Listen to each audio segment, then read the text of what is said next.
어린이집 통학 차량에 방치된 아이가 숨지는 일 또 벌어졌습니다. 숨쉬기도 힘든 이런 무더위에 무려 7시간이 넘도록 차에 갇혀 있었고요. 그 긴 시간 동안 누구도 이 아이의 행방을 찾지 않았다고 합니다. 어떻게 이런 일이 벌어졌나 이런 말밖에 안 나오는데요. 건국대학교 경찰행정학과 이웅혁 교수님과 함께 얘기 나눠보도록 하겠습니다. 어서 오십시오. 안녕하십니까. 예.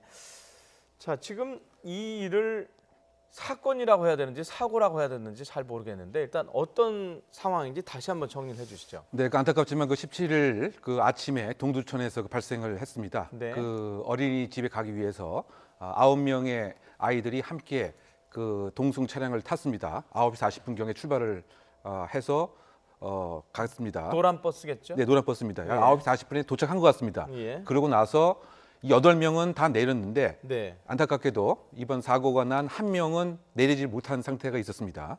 그래서 4시 반, 오후 4시 반에 발견될 때까지 사실은 그대로 무더위에서 방치가 돼서 안타까운 결과가 생긴 것인데요. 예. 이때의 온도가 32도, 33도까지 올라간 것으로 알려져 있습니다. 예. 그리고 보육교사는 4시경에 이르러서야 이 아이가 오늘 출석을 안 했구나, 결석을 했구나. 안 왔지? 뭐, 네, 예. 그래서 그 부모에게 전화를 했습니다. 근데 부모와 그 가족 입장에서는 아니 아침에 그 갔다. 그래서 깜짝 놀라서 차를 수색을 했습니다. 하지만 그 안타깝게도 맨 뒤에 있는 의자 위에서 이렇게 누운 채 발견이 되었던 사건입니다. 말씀하셨지만 상식적으로 아침에 갔어요. 학원에 갔는데 저 어린이집에 갔는데 그 숫자가 맞지 않으면 당연히 연락이 와야 되는데 그 시간 동안 이른바 체크가 안 됐다는 게 이해가 갈 수가 없어요. 근데 결국 이제 그 뭐 무관심이 하나의 가장 큰 이유가 아니었던가 생각이 되는데요. 소홀함, 네. 즉 시동을 끄기 전에 사실 뒤에 한번 이렇게 확인만 하는 것만 했어도 함께 다 내렸어도 그거 불과 1분도 이제 안 걸린 것이죠. 즉 인원 점검이 정확히 이루어지고 있지 않았다고 하는 점. 뿐만 아니고 지금 이제 말씀하신 바와 같이 지금 그 오전 점심 시간 때만 돼도 아이가 왜 안 왔었지? 이렇게 의심스러운 마음에 조금이라도 더 일찍 만약에 부모에게 확인을 했다고 한다면 이런 사망 사고를 막을 가능성도 좀 있지 않았던가. 이런 상당히 안타까움이 분명히 있는 것이죠. 저도 아이 어릴 때 키워봤지만은 오늘 어린이집에 못 가면 그 전날이나 그날 아침에 선생님한테 연락을 하거든요. 오늘 그렇죠. 못 간다고. 그러니까 지금 뭐 어린이집의 그 공식적인 입장인지 모르겠지만 보도 등에 의하면 네.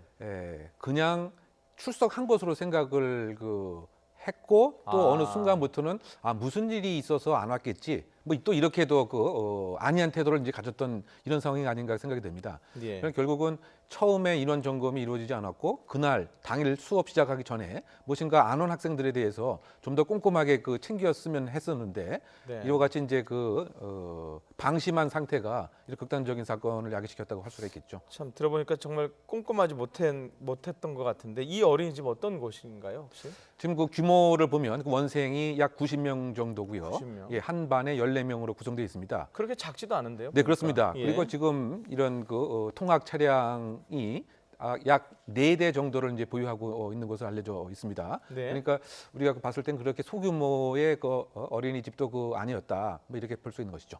예. 자, 추정을 하면 아이가 보통 아침에 이제 통학버스를 탄 다음에 혹시 맨 뒷자리에서 지금 혹시 잠들었을 가능성 이게 조금 유추가 되는데 어떻게 보세요? 그러니까 그 아이들이라고 하는 것이 네. 금방 또 잠자기도 하고요. 네. 암만 차량이라고 하더라도. 그래서 이제 과연 이 아이가 뒤에 혼자 이제 있었는데 왜 발견을 못했던 것인지, 즉 의자 뒤에 있어서 이렇게 안 보였던 것인지, 지금 말씀대로 조금 잠을 자서 정확하게 발견을 못했던 것인지, 아니면은 그냥 형식적으로만, 즉 아이를 태우고 그다음에 어린이집에 왔으니까 도착했으니까 그냥 별 신경 안 쓰고 뒤에도 확인 안 하고 그냥 내린 것인지, 이런 부분들이 상당히 중요한 형사적 책임이 됩니다. 네. 왜냐하면 이와 같은 일을 늘 업무로서 직업으로서 해야 하는 사람들 입장에서는 네. 평균인 보통인의 기울여야 할 주의 의무보다 더 높은 이런 관심을 가져야 되는데 그런 것을 게을리한 것이 아니냐, 이 부분에 있어서 이제 경찰의 그 수사에 그 초점이 맞춰지지 않을까 생각됩니다. 사인 때문에 혹시 부검을 하지 않을까요? 네, 부검을 현재 할 수가 이제 있는 것이죠. 왜냐하면 정확한 사망의 원인을 네. 밝혀야 되기 때문에. 그래서 혹시 뭐 아동 학대의 증상이 있었던 것은 아니냐, 뭐 이런 의심도 있긴 한데, 그래서 외관상의 뭐 그런 모습은 또 아닌 것 같고요. 네. 또 뭐 블랙박스가 이제 꺼져 있었는데 이것을 고의적으로 일부러 일정한 아동 학대를 은폐하기 위한 것은 아니냐 이런 생각도 해봄직하는데 그것은 일부러 끈 것은 아닌 것으로 현재 경찰에서는 그 보고 있습니다. 예. 그런데 어쨌든 가장 중요한 것이 사인이 무엇인가가 그 밝혀져야 되겠죠. 잠정 그 추정컨대 네. 소위 그 열사병으로 인한 뭐 사망으로 볼 수밖에 없을 것 같습니다. 네. 특히 그 이와 같이 그 아이들의 그 경우에 있어서는 열에 더 상당히 그 민감합니다. 즉 어른들에 비해서 5배 이상 온도가 체내에서 그 빨리 올라가기 때문에 네. 그 열사병이라고 하면은 이제 중추신경계가 이제 마비가 되고 혼수 네. 상태가 되고 이제 뇌라든가 기타 신경이 마비가 돼서 사망에 이르는 것인데 어쨌든 정확한 그 사망의 원인이 무엇인가는 부검을 통해서 밝혀지고 이 부검 결과에 의해서 네. 지금 이 당일날 이제 네. 운전을 했던 분이 운전 기사가 계시고 또 그 이 통학 차량에 함께 인솔을 했던 인솔 교사가 있고 네. 또 그 담임 선생 역할을 한 보육 교사 등이 있습니다. 또 원장 선생도 있고. 네. 그럼 과연 이런 일에 있어서 어떠한 위치에 있던 사람이 가장 중한 주의 의무가 있었던 것인가에 따라서 형사적 책임 여부도 달라질 것 같은데 일단은 사망 원인이 무엇인가를 부검 결과를 통해서 밝혀야 할 것으로 보입니다. 예. 저는 오늘 아침에 이 사건, 뭐 또 사건인지는 모르겠지만을 들으면서 얼마 전에 그 외할아버지와 관련된 또 비슷한 일이 있었어요. 네, 그렇습니다. 불과 뭐 열흘 뭐 남짓 전인 것 같습니다. 네. 그 당일날 그 외할아버지가 회사의 이사회 일이 그 있다고 해서 네. 뒤에 외손자를 그 태웠는데 약 27개월 그 외손자입니다. 네. 그런데 이것을 깜빡 그 잊어버리고 차에 태웠다는 거를. 예. 그리고 이제 회사 일을 보았던 거죠. 예. 그 당일날도 이제 그 32도를 훌쩍 넘는 이제 그 고온이었기 때문에 네. 불과 한 2시간 만에 이 아이가 또 사망을 했던 것이 아닌가 이렇게 생각이 드는데요. 네. 그러니까 정말 그 아이의 사망도 상당히 안타깝고 또 외할아버지 입장에서도 정말 마음이 아파 찢어지는 뭐 이런 상황이 아닌가 생각되는 것이죠. 저 2016도 사건도 저희가 좀 인상적이지 않습니까? 네, 그렇습니다. 2016년도에도 그 광주 그 광역시에서 네. 통학 차량이 8시간 그 방치가 그 되었습니다. 그래서 현재까지도 그러니까 아직도 네, 의식 불명인 그 상태인 것입니다. 예. 그러니까 그 아이가 아까 말씀드린 바와 같이 중추신경이 상당히 약한 거죠. 예. 그래서 상당히 그 안타까움을 금할 수 없는 것이고요. 미국 같은 경우에는 이런 경우에 상당히 처벌이 강한 걸로 제가 알고 있는데 미국에서도 뭐 저런 일이 있었나 봐요. 네, 불과 한 열흘 전인 것 같습니다. 네. 미국 그 테네시 주에서 그 3세 그 남자아이가 할머니가 잔디 작업을 하는 그 와중에 된 차 안에 있다고 하는 것을 또 깜빡 그 잊은 것 같습니다. 네. 35분 만에 그 사망한 것 같은데요. 네. 우리가 또 그 작년에 사망한 사건은 아니지만 뭐 기억을 반추해 보면 네. 한국의 그 판사 부부가 그 괌에 그 여행을 그 갔다가 차 안에 이 기억납니다. 아이를 예. 2명을 이렇게 두고서 네. 그래서 이제 지나가는 사람이 그나마 빨리 911 신고를 해서 아동 학대 혐의였던 거예요. 아동 학대 혐의를 예. 받았던 것이죠. 그러니까 예. 미국 같은 경우에도 이와 같은 일로 인해서 약 네. 40명의 그 아이들이 이제 그 사망하는 뭐 이런 그 상태이기 때문에 우리가 생각하는 것 이상으로 자주 발생을 하는데 이것에 대한 좀 더 체계적인 구조적인 대비는 어른들의 입장은 상당히 조금 미흡한 상태가 아닌가 이런 좀 비난을 할 수 있을 것 같습니다. 예. 아까 처음에 이 일의 원인이 무관심 아닌가 그랬는데 거꾸로 생각하면 조금만 관심을 가지면 이런 일을 방지를 할 수 있을 것 같은데 자, 이 뭐 개인적인 건 아니지만 어째 대책이 없을까요? 어떻게 해야 될까요?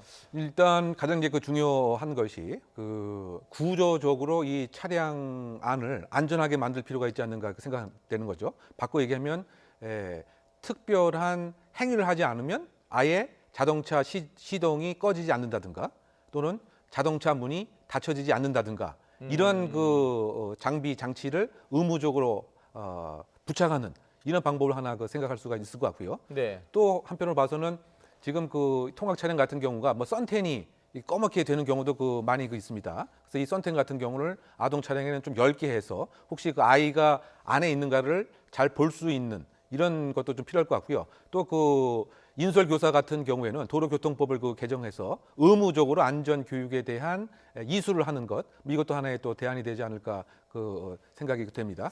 그리고 몇몇 그 외국 국가에서 슬리핑 차일드 체크 이 제도를 도입하고 있다는데 이게 어떤 거예요? 네, 그렇습니다. 이제 그 의무적으로 주변에 아이가 남았는가 안 왔는가 확인하기 위해서 맨 뒤에다가 버튼을 하나 만들어 두는 것이죠. 맨 뒷좌석에? 예, 그럼 이제 운전기사가 그 버튼을 눌러야만 시동이 꺼지고 또 문이 닫혀집니다. 만약에 맨 뒤에 있는 버튼을 누르지 않고 했을 때는 네. 아주 그 경고 소리가 날 수 있도록, 결국 이것의 그 취지는 뒤에까지 아이가 있는가 없는가를 눈으로 꼼꼼하게 확인할 수 있도록 하는 이제 이와 같은 그 외국에서 제도입니다. 그래서 이제 오늘에도 그 청원 사이트에 우리도 이제 이와 같은 장치를 꼭 의무적으로 설치하는 것이 필요하지 않는가, 이런 청원 사이트가 쇄도하고 있는 상황입니다. 예.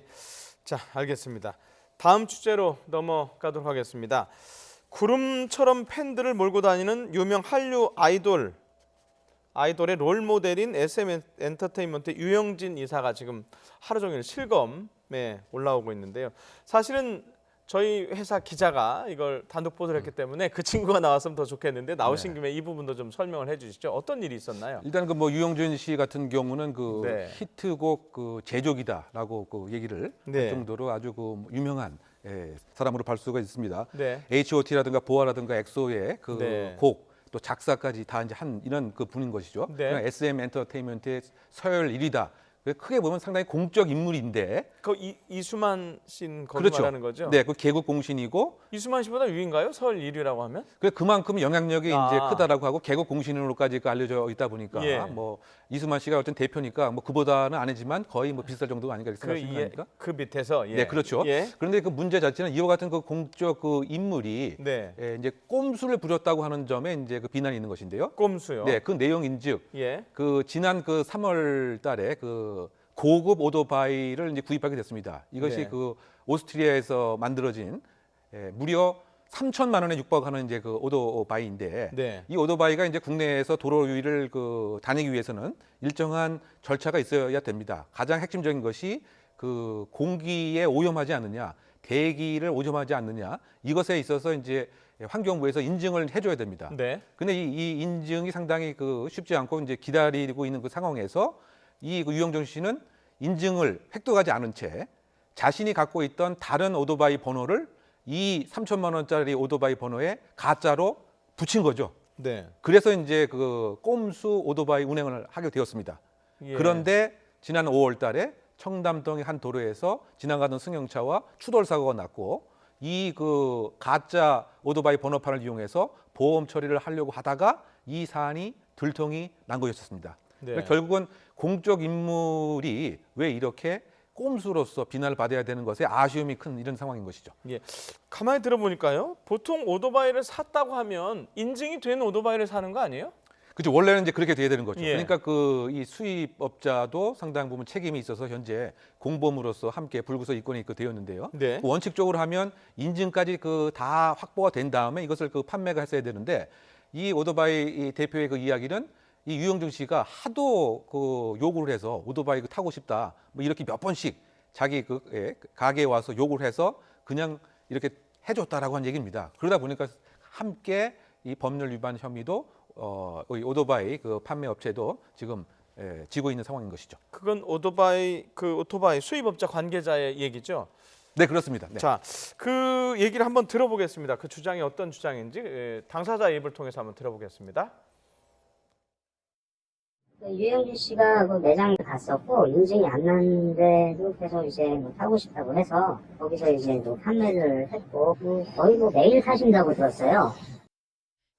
자, 오토바이가 좋아서 그런지 뭐 차보다는 오토바이를 이용했던 것 같은데 매일 탄다고 하는 어떤 오토바이? 아주 오토바이 좋은 오토바이인가요? 뭐 그렇죠. 이제 그러니까 우리가 뭐 기억하는 것을 이렇게 보게 되면 자동차보다 뭐 승차감도 좋고 더군다나 오토바이 그 매니액인 그 경우에는 자신이 좋아하는 오토바이는 뭐 많은 투자를 하게 됩니다. 네. 일단 가액으로만 봐도 네. 2,900만 원, 뭐 3천만 원에 육박하다 보니까 일반 뭐 차량 못지않은 뭐 이와 같은 것이죠.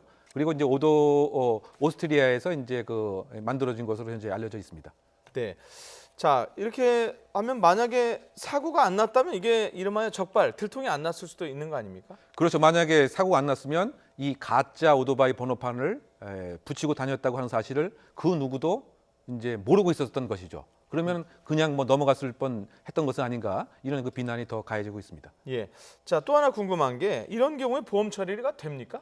보험 처리 과정에서 드러나긴 했지만. 그렇죠. 이것은 이제 무등록 오토바이입니다. 네. 즉 오토바이 번호판을 정식으로 받기 위해서는 가장 필수적인 것이 보험에 등록을 하고 이 보험증을 갖고서 그 구청이나 지자체 그 방문을 해서 오토바이를 사용하겠다고 하는 신고를 하게 됩니다. 그러면 그 신고 필증과 함께 오토바이 이제 번호판이 나오게 되는 것이죠. 이것이 이제 정상적인 등록된 그 오토바이인데 그런데 지금 같은 경우는 무등록 그 상태이기 때문에 이건 뭐냐면 보험이 없다고 하는 얘기죠.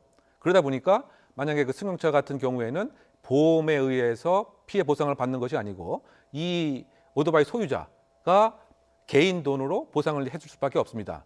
그러니까 무등록 오토바이 같은 경우에는요. 근데 그 문제 자체는 만약에 이 무등록 오토바이 그 소유자가 경제적으로 돈이 없는 사람 같은 경우는 피해자가 사실은 치료도 자기가 해야 되고 네. 또 부서진 자동차도 자기가 이제 스스로 고쳐야 되는 이런 그 문제가 있는 것이죠. 그러니까 차로 보면 대포차인데, 네. 그죠? 그럼 대포 오토바이 이렇게 표현해야 되는 건가요? 어떻게 보면 이제 그렇게 봐야 될 것 같습니다. 이것은 이제 정체성이 이제 없는 거죠. 번호판이 없는 것은. 그리고 더군다나 그 최근에 오토바이에 의한 각종 그 사고가 있어서 심지어 이제 얼마 전부터 50cc 이하까지도 등록을 해라. 이게 그 정부의 그 입장이란 말이죠. 예. 근데 지금 3천만 원짜리 오토바이는 그 네. 용량도 훨씬 이제 크고 더 위험성도 분명히 그 있는 것인데 이와 같은 공중의 위험이 될 흉기가 될 수도 있는 것인데 자기의 다른 오토바이 번호를 붙이고 다녔다. 더군다나 이제 그 SM 엔터테인먼트의 거의 서열 1위라고 하는 히트곡 제조기가 말이죠. 그 네. 부분에 있어서 더 일반 팬들은 충격을 받고 있는 상태가 아닌가 생각됩니다. 예.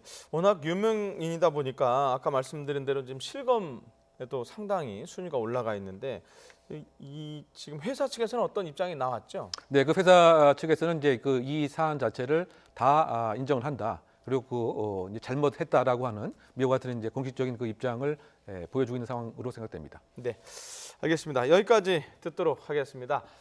지금까지 건국대학교 경찰행정학과 경찰학과 이웅혁 교수님이었습니다. 고맙습니다.